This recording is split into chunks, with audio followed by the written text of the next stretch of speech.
一大早上起来，太努力了，宝宝，宝宝。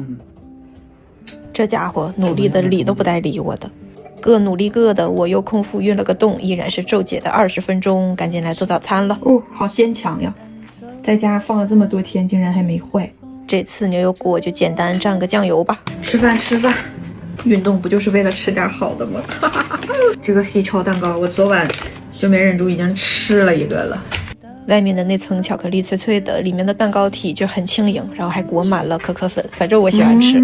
好吃，这个好吃。我不爱吃巧克力的都爱吃，它就不齁嗓子。天天的冰箱里的巧克力全让他吃了，大言不惭自己不爱吃巧克力。这男的一天天咋这么搞笑呢？只吃一个，就是这么有定力。牛掰！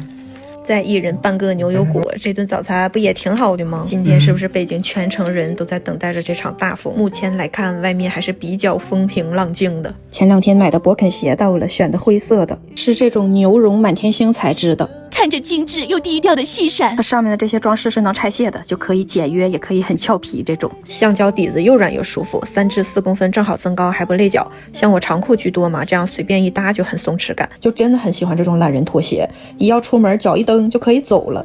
配裙子也很温柔的感觉，春夏能搭配好多风格的衣服呢。挺百搭，留下。到了中午，俩人各吃各，牛马在给自己炒青椒鸡蛋，实在是对我没啥吸引力，也不大想吃。你不吃你糊涂呀？我都糊涂了，那我来尝尝怎么个事儿。这看着就不好吃，这小眼睛把我白楞的。那啥，我吃着真是有股铁锈味儿，我是不爱吃，快让他自己吃去吧。美美的洗了个大澡，然后趁着刮风之前点了个外卖。昨天回北京的高铁上一说要刮大风，我就提前买好了菜和2桶水，咱这末日小说没白看。点的减脂套餐，主食是玉米还有个鸡蛋，然后就是跷脚牛肉了。给自己找个最舒服的姿势，准备干饭。我个人认为跷脚牛肉真的很适合减肥的时候吃，前提是少喝或者不喝那个汤，大口塞这个嫩嫩的牛肉和很入味的蔬菜，就又解馋又不会长胖。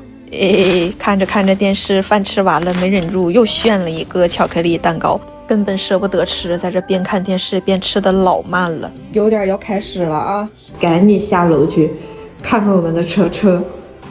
第1辆小车安置完毕，第2辆安置完毕，希望你别倒。外面的风呼呼刮，俩人就挤在温暖的小窝里看电影。行了，姐妹们，就这样吧，散会。